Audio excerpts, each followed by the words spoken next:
कक्षा 6 क्लास 6 की एनसीईआरटी भूगोल का पहला टॉपिक का आधा फर्स्ट में कवर कर दिया गया। इसका second part video first topic का पृथ्वी।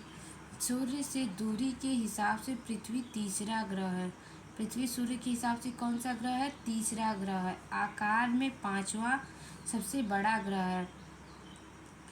यह ध्रुवों के पास थोड़ी चपटी है। आकार में कौन से स्थान पे है? पांचवा सबसे बड़ा ग्रह है।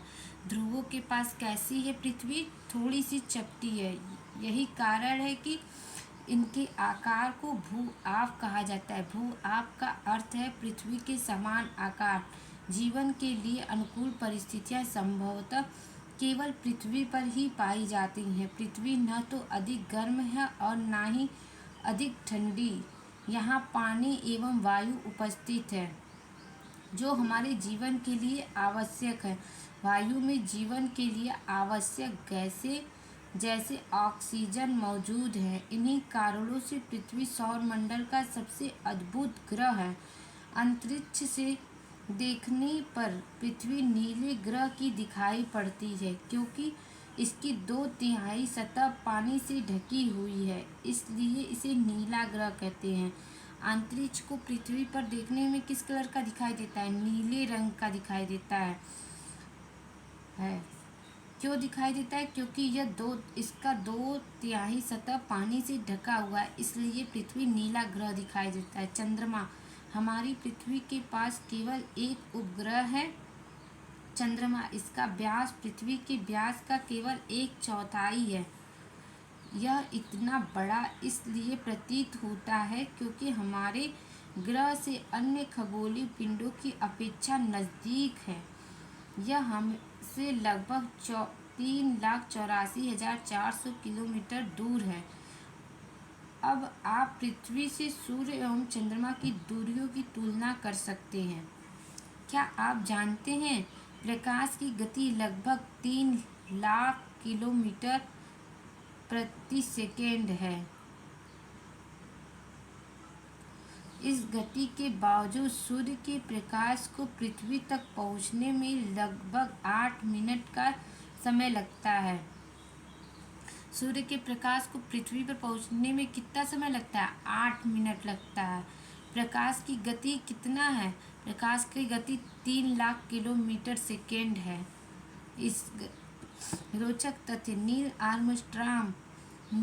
आर्मस्ट्रांग पहले व्यक्ति थे जिन्होंने 21 जून 1969 को लगभग पहले चंद्रमा की सतह पर कदम रखा। मालूम करो कि क्या कोई भारतीय चंद्रमा पर गया है।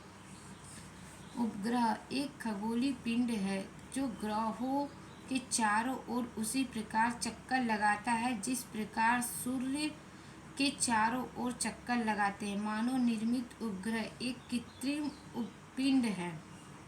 यह वैज्ञानिकों के द्वारा बनाया गया है जिसका उपयोग ब्रह्मांड के बारे में जानकारी प्राप्त करने एवं पृथ्वी पर संचार माध्यम के लिए किया जाता है। इसे रॉकेट के द्वारा अंतरिक्ष में भेजा जाता है एवं पृथ्वी की सभी कक्षा में स्थापित कर दिया जाता है। अंतरिक्ष में उपस्थित कुछ भारतीय उपग्रह इनसे IRS, एडुसैट इत्यादि है।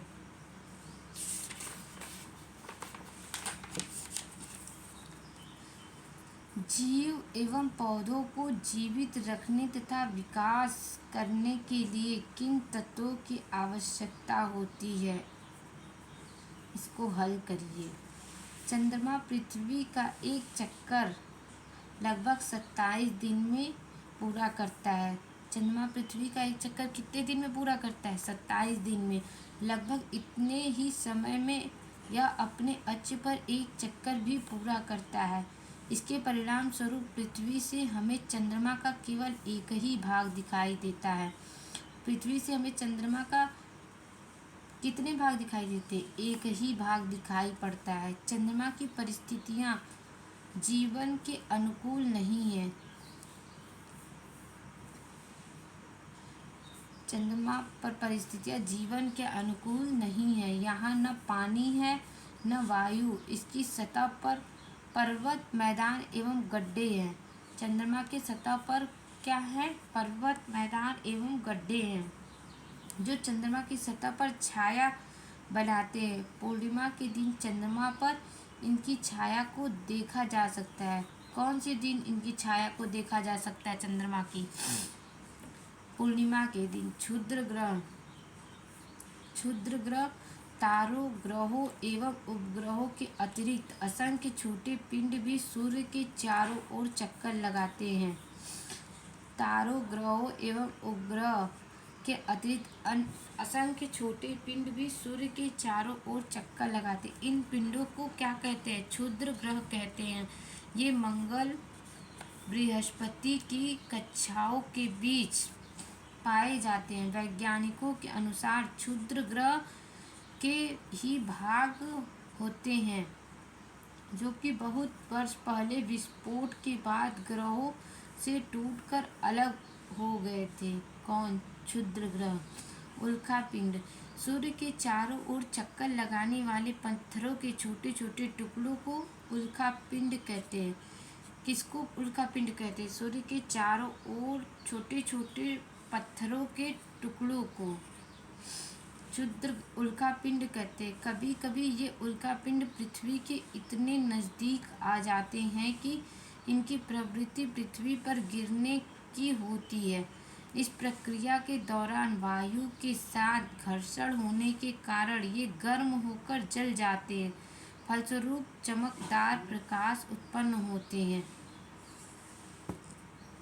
कभी कभी कोई उल्का पूरी तरह जले बिना पृथ्वी पर गिरती है जिससे धरातल पर गड्ढे बन जाते हैं। क्या आपने तारों वाले खुले आकाश में एक ओर से दूसरी ओर तक फैली चौड़ी सफ़ेद पट्टी की तरह एक चमकदार रास्ते को देखा है? यह लाखों तारों का एक समूह है। यह पट्टी आकाशगंगा कहलाती है। फैली चौड़ी सफ़ेद पट्टी की तरह एक चमकदार रास्ते को देखा है। यह लाखों तारों का समूह आकाशगंगा कहलाता है। आकाशगंगा किसे कहते हैं? लाखों तारों के समूह को कहते हैं जो मिल्की वे है। हमारा सौरमंडल इस आकाशगंगा का एक भाग है। सौरमंडल किसका भाग है? आकाशगंगा का भाग है। प्राचीन भारत में इसकी कल्पना आकाश में प्रकाश की बहते नदी से की गई है। प्राचीन भारत में किससे की गई थी? प्रकाश की एक बहती नदी से की गई। इस प्रकार इसका नाम आकाशगंगा पड़ा था। आकाशगंगा करोड़ों तारों, बादलों तथा गैसों की एक प्रणाली है। आकाशगंगा क्या? करोड़ों तारों, बादलों तथा गैसों की एक प्रणाली है। इस प्रकार की लाखों आकाशगंगाएं मिलकर ब्रह्मांड का निर्माण करती हैं। लाखों आकाशगंगा मिलकर किसका निर्माण करती है? ब्रह्मांड का। ब्रह्मांड की विशालता की कल्पना करना अत्यधिक कठिन है। वैज्ञानिक अभी भी इसके बारे में अधिक से अधिक जानकारी एकत्र करने में जुटे हैं। इसके आकार के संबंध में हमें कोई जानकारी नहीं है, लेकिन फिर भी हम जानते हैं कि हम सभी इसी ब्रह्मांड का हिस्सा हैं। क्या आप ब्रह्मांड के साथ अपना संबंध बता सकते हैं? आप पृथ्वी पर हैं तथा पृथ्वी सौरमंडल का एक भाग है। हमारा सौरमंडल आकाशगंगा मिल्की वे का एक भाग है जो ब्रह्मांड का हिस्सा है। ब्रह्मांड से जुड़े इस तथ्य पर विचार कीजिए कि इसमें लाखों आकाशगंगाएं मौजूद हैं। इस चित्र में आपका स्थान कहाँ है? बताइए। निम्नलिखित प्रश्नों के उत्तर संक्षेप में दीजिए। ग्रह और तारों में क्या अंतर होती है? सौरमंडल से आप क्या समझते हैं? सूर्य से उसकी दूरी के अनुसार सभी ग्रहों के नाम लिखिए। पृथ्वी को अद्भुत ग्रह क्यों कहा जाता है? हम हमेशा चंद्रमा के एक ही भाग को क्यों देख पाते हैं? ब्रह्मांड क्या है? इन प्रश्नों उत्तरों को हल करने से हमें कंपटीशन लेवल में भी सहायता मिलेगी।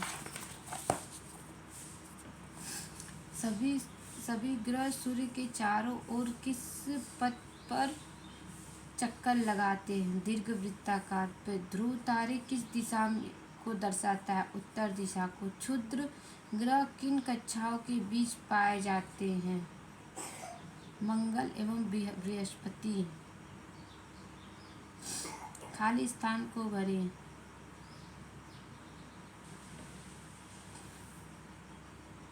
सौर मंडल का एक चार्ट तैयार करें। छुट्टियों में एक तारामंडल को जाकर देखें तथा वहां से अपने अद्भुत अनुभव को कक्षा में बताएं। पृथ्वी एवं सौर मंडल पर क्विज प्रतियोगिता का आयोजन करें। आओ खेलें। इसका आप प्रयोग कर सकते हैं पढ़ करके।